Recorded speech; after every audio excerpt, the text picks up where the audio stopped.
So John chapter 10, beginning in verse 7. Then Jesus said to them again, "Most assuredly I say to you, I am the door of the sheep. All who ever came before me are thieves and robbers, but the sheep did not hear them. I am the door. If anyone enters by me, he will be saved and go in and out and find pasture. The thief does not come except to steal and to kill and to destroy. I have come that they may have life and that they may have it more abundantly. I am the good shepherd. The good shepherd gives his life for the sheep, but a hireling, he who is not the shepherd, one who does not own the sheep, sees the wolf coming and leaves the sheep and flees. And the wolf catches the sheep and scatters them. The hireling flees because he is a hireling and does not care about the sheep. I am the good shepherd, and I know my sheep and am known by my own. As the Father knows me, even so I know the Father, and I lay down my life for the sheep. And other sheep I have which are not of this fold, them also I must bring, and they will hear my voice, and there will be one flock and one shepherd. Therefore my Father loves me because I lay down my life that I may take it again. No one takes it from me, but I lay it down myself. I have power to lay it down, and I have the power to take it again. This command I have received from my Father. Therefore, there was a division among the Jews because of Jesus' sayings."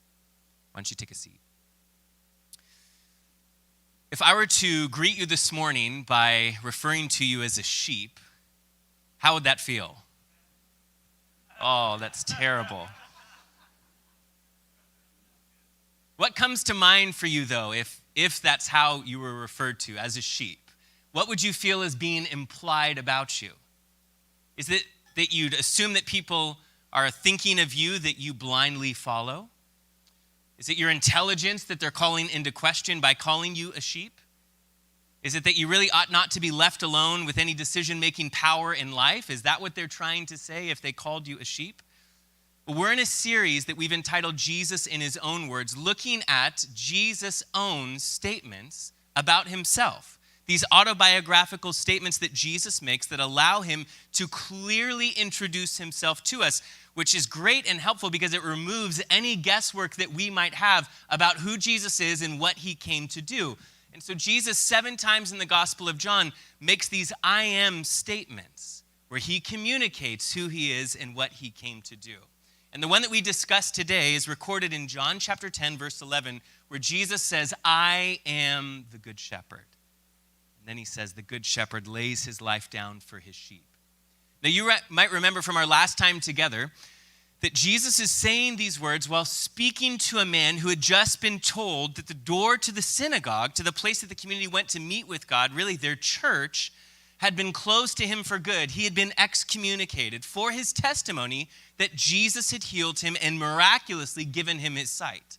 Remember, the Pharisees were the self-appointed gatekeepers of the synagogue, and excommunication from the Jewish religious system was not a small thing at all. It might feel like a small thing for us, but we're not in that culture. In that culture, it meant no access to God, as if God himself had rejected you. It meant no participation in the community because people would then blackball and ostracize you, and it would limit your ability even to take care of yourself because no one would want to hire someone who's now an exiled former Jew. And to that man, who people had said, we're closing the door for you, Jesus said to him, remember, I am the door to the sheepfold. And then Jesus now, to the crowd that gathered to hear what Jesus was saying to this blind man, he makes this statement that we just read, where he says, I am the good shepherd. And what we're going to do this morning is just focus on that simple statement that Jesus makes. And these are such simple points, it's almost comical. But what I want to talk to you about is what Jesus claims here is first and foremost that he is a shepherd, but secondly, that he is a good shepherd. But the third thing he's really claiming here is that he is the good shepherd who wants to be your good shepherd. So first, Jesus is making a statement here that he is a shepherd. Remember, please, that for Jesus to refer to himself as the shepherd of Israel is not to introduce some sort of a new concept in the minds of those who were his audience. This is a concept and imagery that's taken from the ancient Hebrew scriptures, something that God had long since been saying about himself. In fact, you find it as early as in Genesis, where the man by the name of Jacob, who has his name changed to Israel, makes the comment about God, that he had been his shepherd all the days of his life. Your mind probably goes to the most famous passage that references a shepherd, and that's Psalm 23. That famous passage that might be the most well-known passage in all of the Bible. A psalm that has helped people, the people of God, to both live and to die in peace for 3,000 years. In Psalm 23, it's written by King David, as you probably remember, but long before he would sit on the throne, David was just a humble shepherd. And we know that David loved his position as the caretaker of his sheep. In fact, to say that David loved them almost sounds like an understatement because we throw around the word love so much and so easily. I might tell you I love a good burger, or you might tell me you love your car. But man, if we were out camping and cooking a burger and had driven there with your car and a bear started lurking in our campsite, I'll bet we'd leave the keys and the burger behind. Because though we love them, we're not going to fight for them. We're not going to risk our life for them, but that's precisely what you find David doing in the Old Testament scriptures. He loved his sheep enough that he was willing to lay down his life for them. I tell you that because when David uses and draws this analogy in comparison, he drew upon his deepest and sweetest of comparisons that would come to mind. Remember, he was willing to give up his own life for those sheep. And he's the one that famously wrote then about the Lord having that kind of heart and compassion for us. And Jesus is now standing before a crowd saying, and yes, I am the embodiment of what you have heard. I am the proof of concept that you have trusted. I mean, we might look at sheep and think that they're nasty, that they're dumb. You might think of them and think, I mean, the last thing that sheep are known for is their intelligence. You've never seen a service animal, coat on a sheep. You've never heard of like a seeing eye sheep. They're not trained for things. They're raised for a purpose, for food and for wool. They're not known as the most intelligent, but when David looked, when God sees us, he's seen beautiful creatures that are in desperate need of his nurturing care. That's how a good shepherd sees his sheep. You know the words of Psalm 23, but I want to quote them to you. In fact, I was at a memorial this week, and they were quoted. You hear it so often in life. But here's how David writes about the heart of the good shepherd that Jesus is here claiming to be. He said, the Lord, Yahweh, the personal name of God, he is my shepherd, I shall not want. He makes me to lie down in green pastures. He leads me beside the still waters. He restores my soul. He leads me in the paths of righteousness for his name's sake. Yea, though I walk through the valley of the shadow of death, I will fear no evil, for you are with me. Your rod and your staff, they comfort me. You prepare a table before me in the presence of my enemies. You anoint my head with oil. My cup runs over. Surely goodness and mercy. I love this part of what he writes. Surely the goodness and mercy of God will follow me all the days of my life, and I will dwell in the house of the Lord forever. You see that Jesus is here inserting himself into this imagery. Jesus is inserting himself as Yahweh, the shepherd of Israel. He's saying, yes, I'm the one who's standing before you. You see, Jesus is first and foremost making a statement here that I am a shepherd. But you might be questioning, do I even need a shepherd though? In his book, A Shepherd Looks at Psalm 23, Philip Keller, the former shepherd on the plains of Africa, he points out that without a shepherd's leading, sheep will naively follow each other into danger. They'll graze in the same field until the grass is long gone and even kick up the roots, destroying the ability for the grass to grow back and have another food source for them. They'll drink from any water source that they find without thinking twice, whether stagnant water or even a little woolly friend's urine. He writes and says that without any form of defense, they are attacked often and it never ends well. He also writes that when they wander off the path that their shepherd leads them on, they quickly lose their balance and turn over upside down, becoming what's called cast, which is very dangerous because they have no side-facing limb to push them back upright. And because of that, they succumb to death by suffocation from excess blubber. Like, this is how vulnerable a sheep is. These are the reasons why you've never heard of a herd of wild sheep out fending for themselves. A sheep left to its own devices is destined to live a short life. Oh, if a cat runs off, it either goes feral or goes home. Horses, they go wild. Dogs, they form a pack. Sheep, They tumble awkwardly to their death under the weight of their own blubber. I mean, they're not well. But do I really need a shepherd, we might ask. Listen, sheep are utterly dependent, completely helpless without a shepherd. But do you see the vulnerability? The vulnerable state that we find ourselves in if it's true that we are actually like sheep. And maybe you're thinking, you know what, I don't like that kind of vulnerability, so I don't want to admit that. I am my own master. I'm the king of my own castle. Well, then that means Psalm 23 is better read this way, if that's the way that you think. That I am my own good shepherd, and I'm not in want of anything or anyone. I am my source of rest. I lead myself to where I feel satisfied. I restore my own soul. I lead myself in paths of righteousness for my own name and fame. And even if I walk through the valley of the shadow of death, I will fear nothing because I've got this. And I will dwell in my own house forever. Now are you comforted? Master of your own kingdom, how does it feel? Hey, I get it. It is vulnerable to admit that I'm a sheep. And what we are afraid of, because what we often see is that vulnerable people, they're often taken advantage of. Maybe you have in your mind images of North Korea popping up. Maybe it's faces like Hitler and Stalin that come to mind. But what if, yes, we're so vulnerable, but what if the shepherd who will oversee us and have ultimate authority over us is a good shepherd? In fact, look at how God reveals himself through the prophet Isaiah in Isaiah chapter 40, where he says this. He says, "O Zion, you who bring good tidings, get up in the high mountain. O Jerusalem, you who bring good tidings, lift your voice with strength. Lift it up. Be not afraid. Say to the cities of Judah, behold your God." He's saying, tell everybody to look at your God. And when you look, what do you see? Here's what the prophet says. "Behold, the Lord God shall come with a strong hand, and his arm shall rule for him." He's saying, when you look at God, don't you see his power?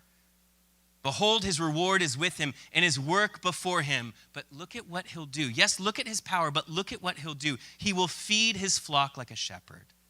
He will gather the lambs with his arms and carry them in his bosom, and gently lead those who are with young. It's beautiful. Yes, we're vulnerable, but do you see whose care we are taking and receiving from? Someone so strong and yet so nurturing. You know, it was a year and a half ago that we walked through Psalm 23 together as a church, and I absolutely love doing that. But today what I want to do, with your permission, thanks, is I'm going to use the same illustration I used way back then, a year and a half ago, to talk about our uniquely qualified shepherd, because I think it's a great reminder. Because remember something, the same book that makes the request that you trust in God also takes the time to reveal his great power and loving character so that you are enabled to trust him, so that you're capable of trusting him. So please hear me. The one that David referred to as his shepherd, our God who walked among us and said, "I am the good shepherd," he's both massive and deeply personal. He's what Isaiah just said.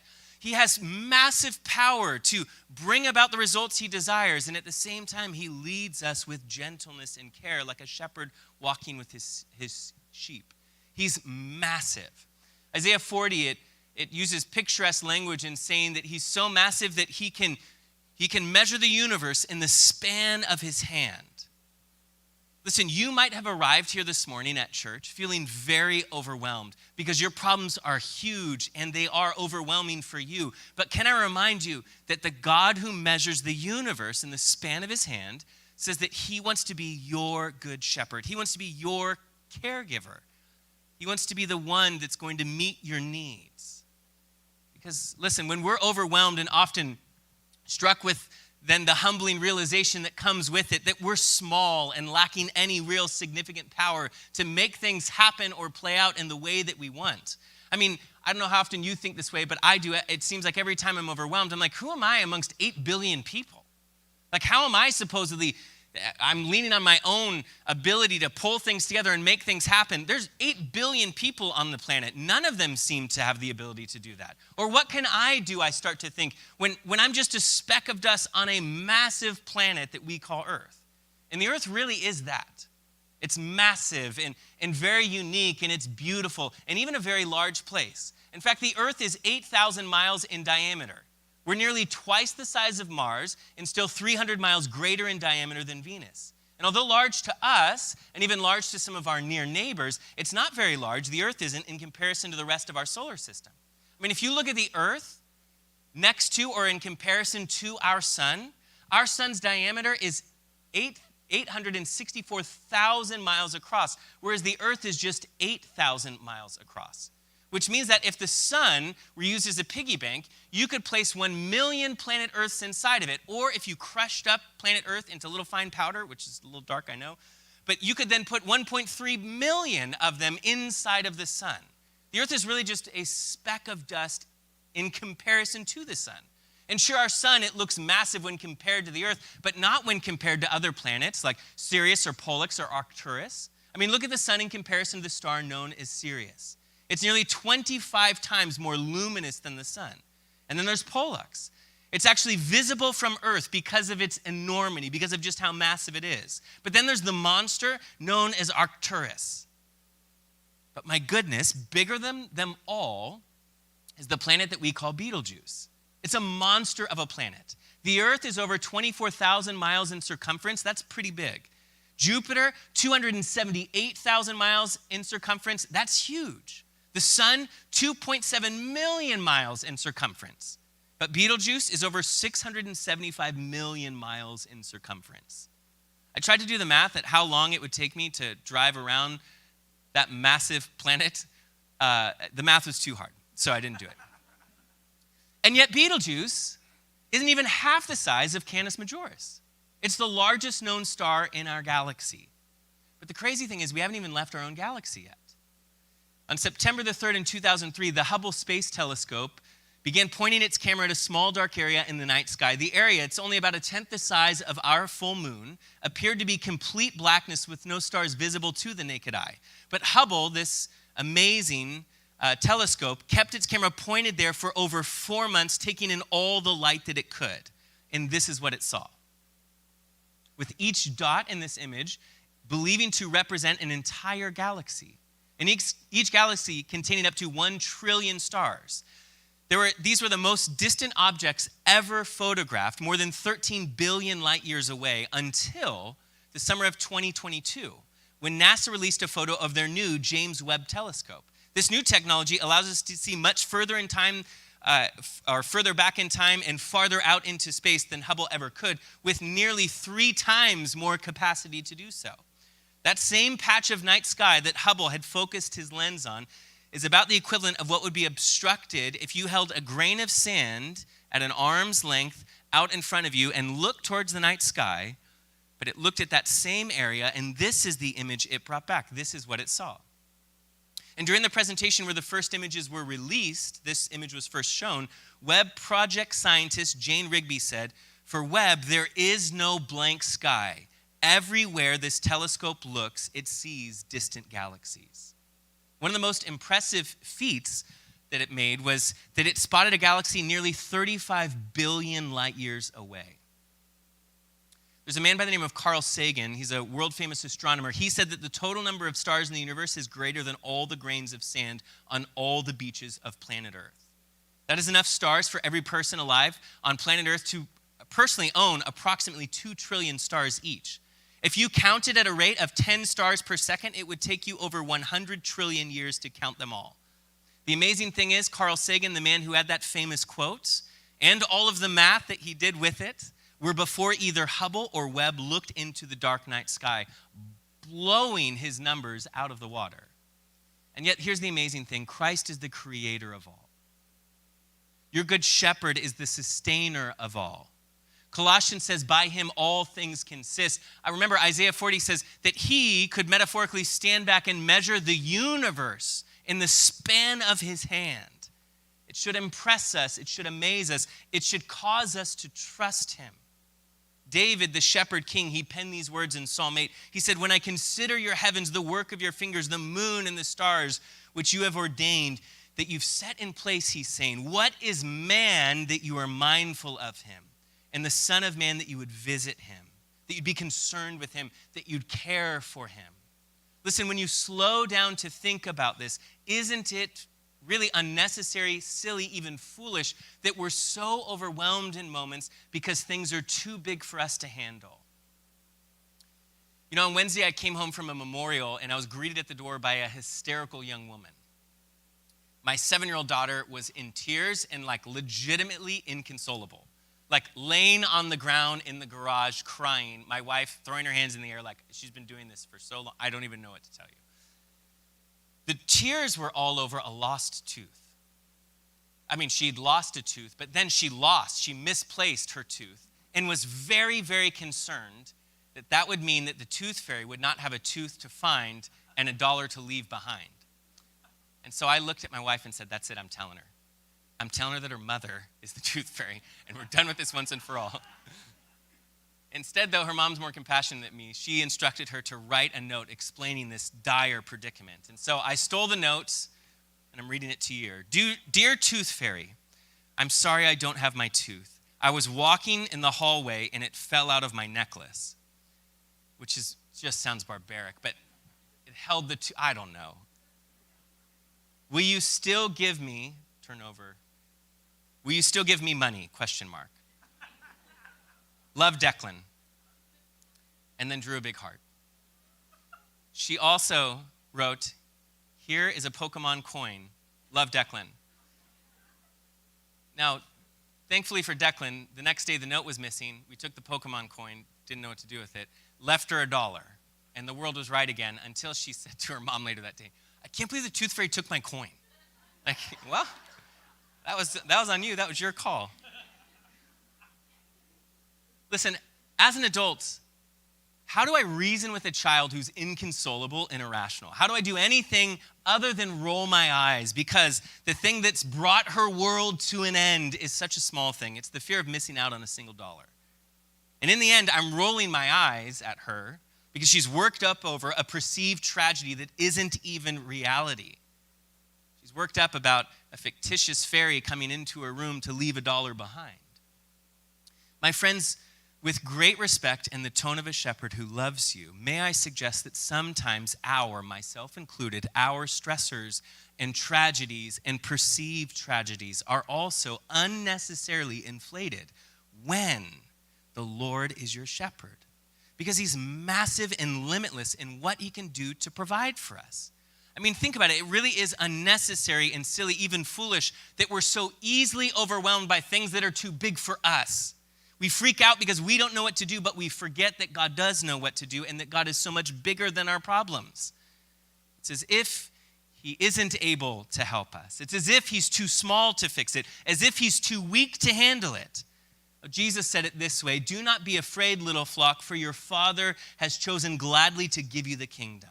Or Romans chapter 8, it says, since he did not spare even his own son, but gave him up for us all, won't he also give us everything else? The idea is, won't he also be attentive to the details of our needs, of our life? Oh, maybe you question, do I really want a shepherd? Or is he qualified to take this role? Oh, let me remind you, he's massive. But he's not just that. He's capable and powerful, but he's not just that. He's personal, deeply personal. Yes, he's massive, but he made himself so small. He is God enough, you could say it this way, he's God enough to save and rescue us while becoming human enough to understand and care for us. Because you remember that God the infinite became a finite man.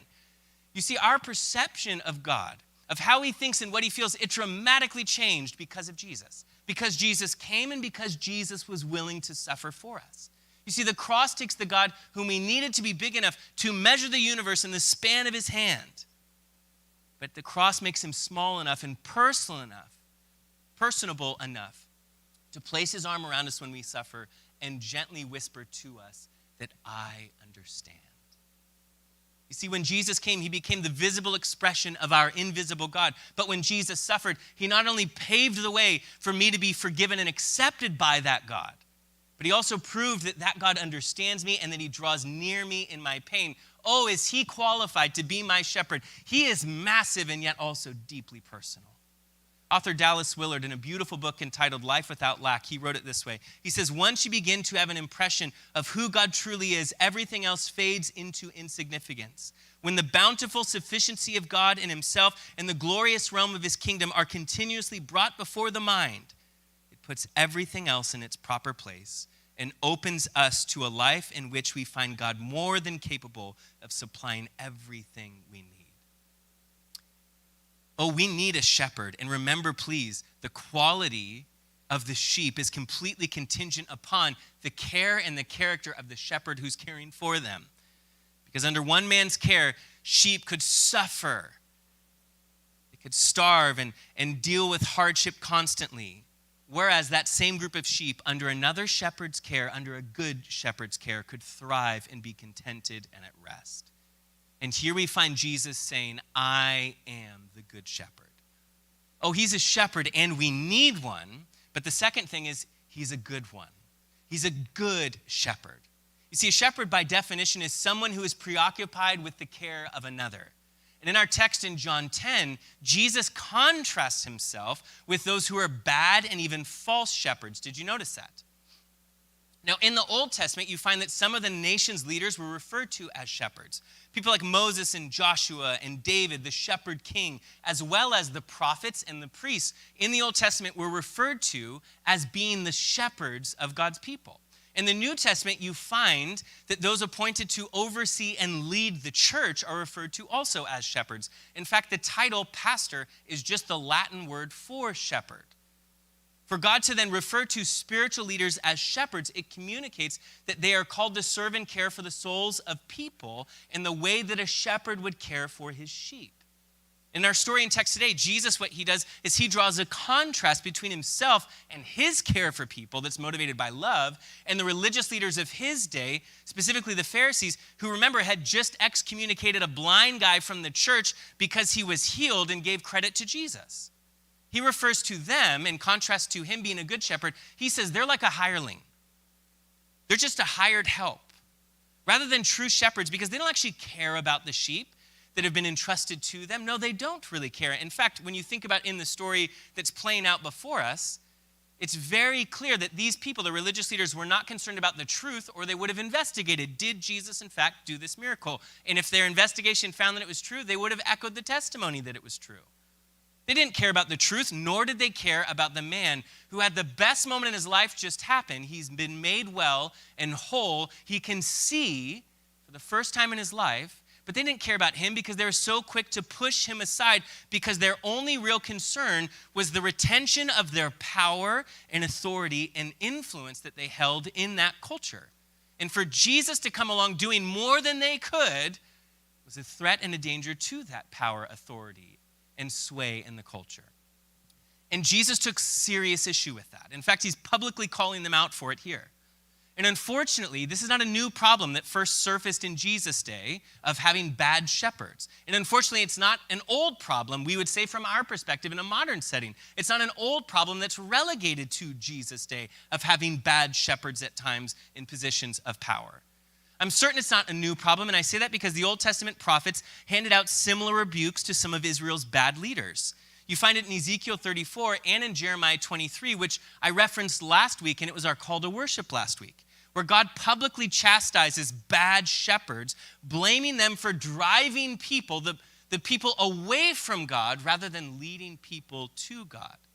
And then he promises to send the Messiah who will finally be, it says in Jeremiah 23, that he'd finally be a good shepherd over his people. And it tells you that he will become known as, more than the Messiah, he will become known as God among us. They will call him, verse 6 says, of Jeremiah 23, Yahweh, our righteousness. Unfortunately, it's not a new problem in Jesus' day. It had long been a problem. And tragically, it's not an old problem, is it? With many bad shepherds still being guilty of driving people away from God even today in the 21st century. And you might be a person who knows this all too well, with you maybe having experienced firsthand the wounds that come from a bad shepherd, who aren't interested maybe in leading or serving their people out of love, but are instead grasping for power or authority or influence, like Jesus is contrasting here. There's a group called the Barna Group that does research and large polls, and they conducted a survey a few years ago asking people who identify as non-religious, asking them, why do you reject Christianity specifically? And the main reason that came back as a result of their survey was not because of a lack of evidence. It wasn't that people said we couldn't find enough evidence to believe the Christian message. That wasn't it at all. Their findings showed instead that the main reason people in North America reject Christianity is because of bad personal experiences with Christian people and with Christian leaders, which is tragic. Like, Lord, forgive us and help us to do better, please God. In your mercy, please God, help us to do better than that. Because we should not be driving people from God. We should be leading people to him. And maybe you're a person who's been wounded by bad shepherds. If that's the case, I want to point you back to our text to just remind you that Jesus sees that and cares about it. He takes it seriously. He's talking about it right here. The care that some give that isn't right. He's rebuking it. But then I'd say if you're also somebody who's been wounded by a shepherd, as a shepherd, I'd apologize to you and say, I'm so sorry that that's been your experience. And if it's even me, as an imperfect shepherd who's wounded you, I'd humble myself and say, I'm so sorry that you received a wound you should have never received, even if it was from me. But may I point you then this morning to the one that God sent because of the failure of shepherds. He sent us Jesus, the one and only true good shepherd.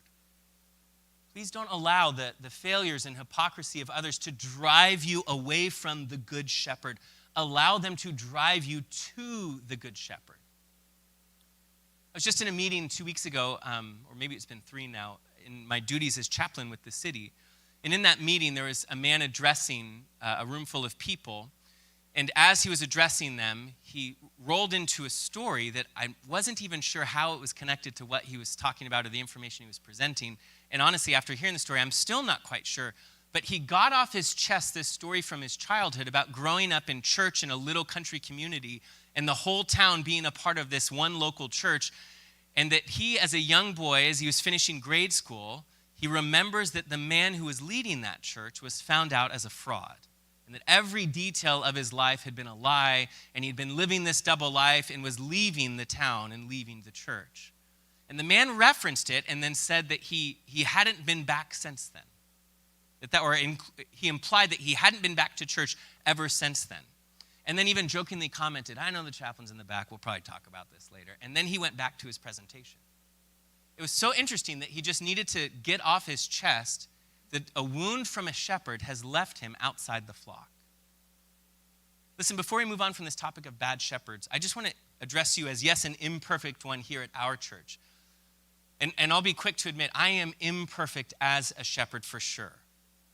But I do want you to know one of the commitments that I make as the shepherd here and that our elder team is committed to as well is that as shepherds overseeing this church and leading this church, we are determined to consistently feed the flock here with the bread of life and not to feed our flock with any other substance or food. That we won't put any other replacement on the menu for Jesus, the bread of life. You know, as prominent as it is for people in my position to seek the title of celebrity pastor or the designation, which is an oxymoron. Remember, a pastor is a shepherd. It's just silly to be a celebrity shepherd. Like, by definition, a shepherd is preoccupied with the care of other people, not the other way around. They want to have people preoccupied with them. But as appealing as it is, or as prominent as it is for some people in my position to feel that way, it is equally as prominent for someone in your position, seated in a church and a part of a flock, to want at times a church to feed other appetites by expecting the shepherds to address every issue in society and in culture. And this isn't a dig or a jab at anyone at all. This is in the text where it's talking about good shepherd and contrasting it with a bad shepherd. I just want you to know, as a shepherd, my calling is to be an expert in the gospel, which means that I need to experience it personally. I need to experience the grace of God, have it transform my life, and then come before you and share with you the transforming work, the transforming power of the gospel of grace every week. That's what my specialty is supposed to be as a shepherd here. My specialty or my expertise is meant to be in the gospel of grace, and that I'm meant to herald it each and every week. But what that means is I'm not an epidemiologist. So I don't get up here to share you my hot take, and I didn't in the past, on COVID. But people were frustrated that churches weren't saying enough, but a shepherd is meant to be an expert on the gospel, the care of his sheep, to feed them with the bread of life. It means that I'm not a geopolitical analyst or expert that makes statements about what's happening in the world and which side of history we want to be on. No, I'm a shepherd who's going to feed you the bread of life. Listen, I'm not a mental health professional. I've had 2 conversations recently about gut health being the cure for many psychological issues, and I can't speak to that because I'm not a mental health expert. I think it's fascinating. I have no idea, though. I wouldn't tell somebody to go off their meds. I'd tell them to go see their doctor if they had a new form of treatment that they wanted to try. Listen, I'm also not a politician or a political activist. I'm a shepherd. So this fall, I will not be pushing you to land in one camp or the other in our 2-party system, because I'm a shepherd who's not meant to feed that appetite. I'm called to feed you the bread of life. And if Jesus was right in what he said, and he usually is, he is the only thing that satisfies.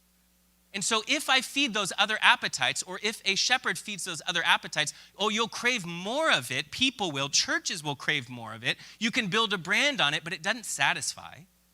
That's what Jesus said, at least, and I think that he's right. And listen, that might frustrate some people in churches. It might even frustrate you in this church.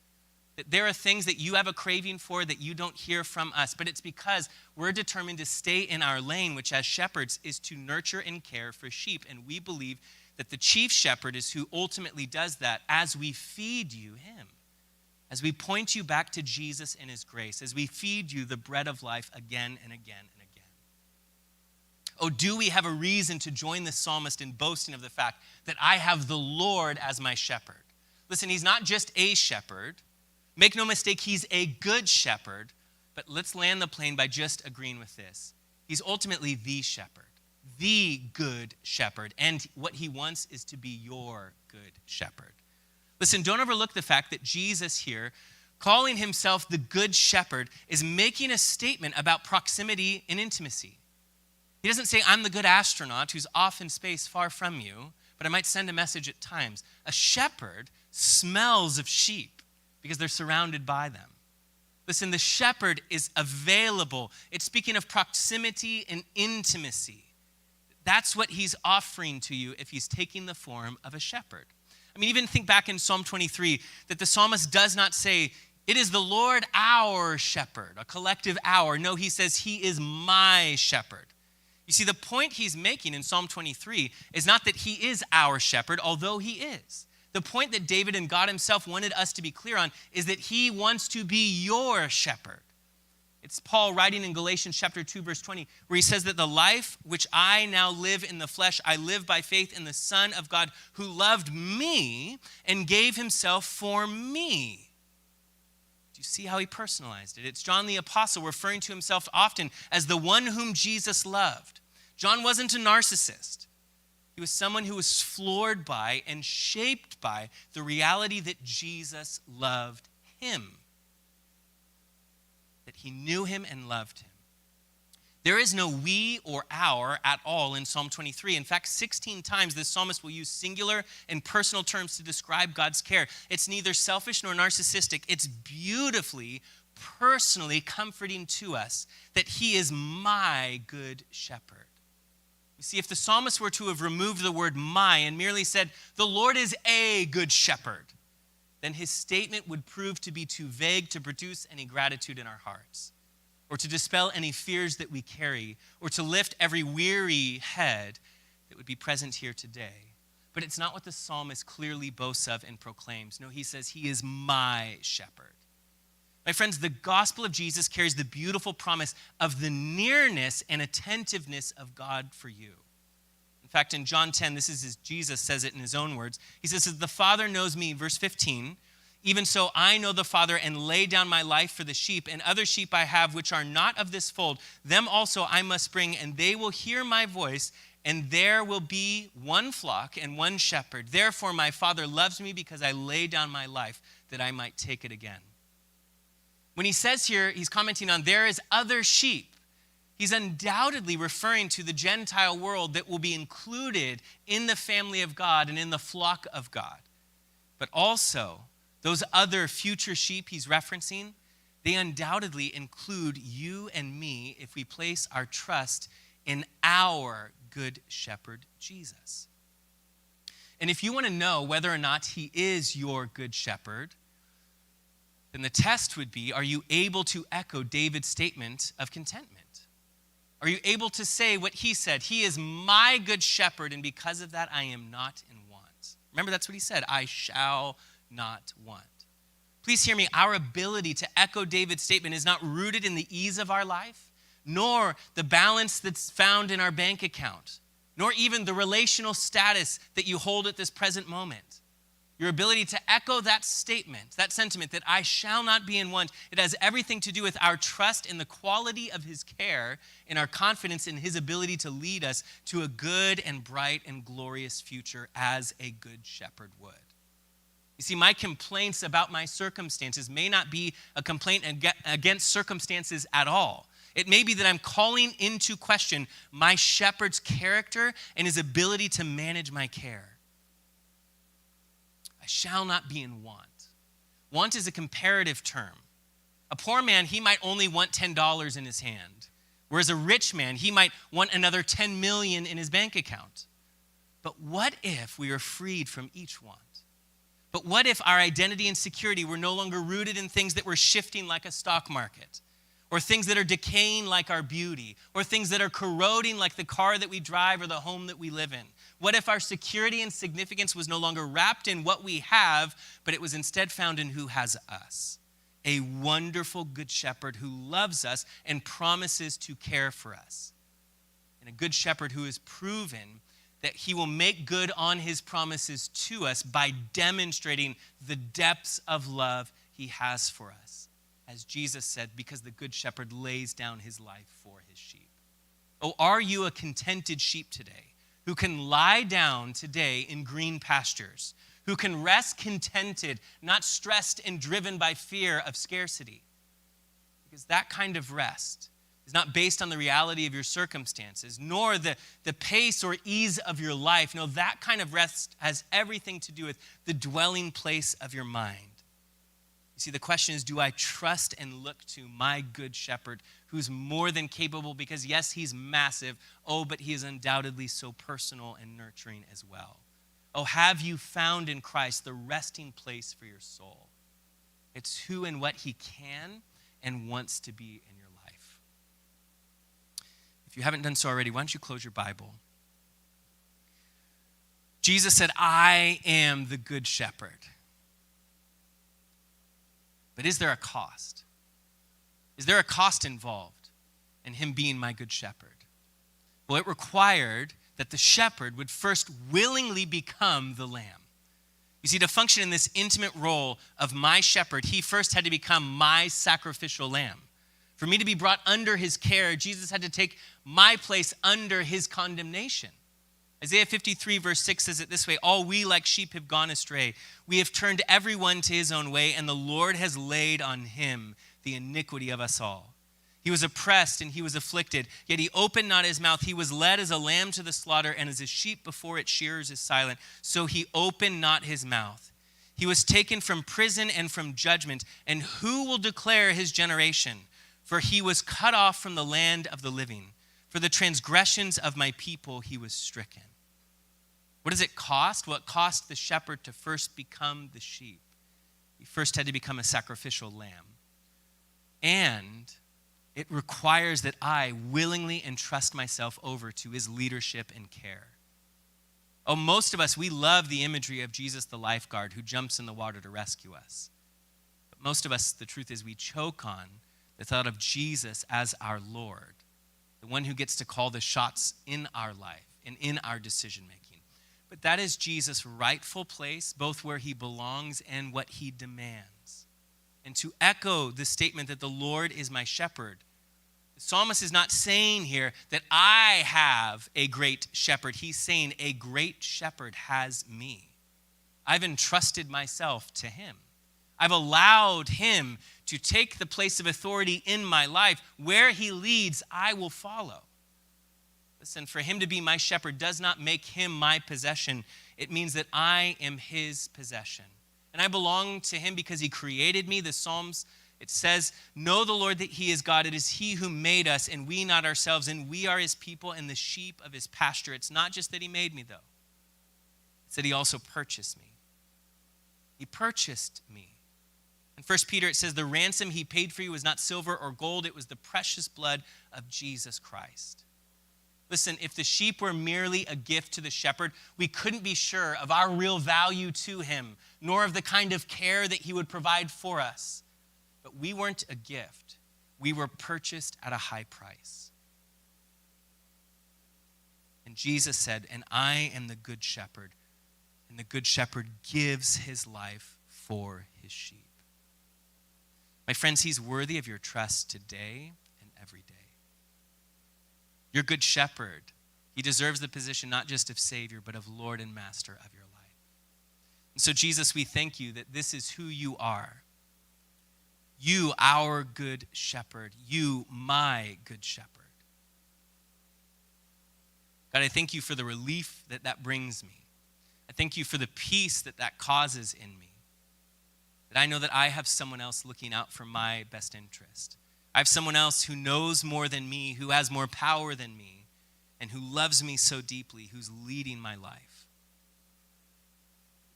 Jesus, we look to you today to thank you for the kind of care that you give us each and every day. Jesus, we thank you also for the cross that you embraced for us so that you could take this position of a good shepherd.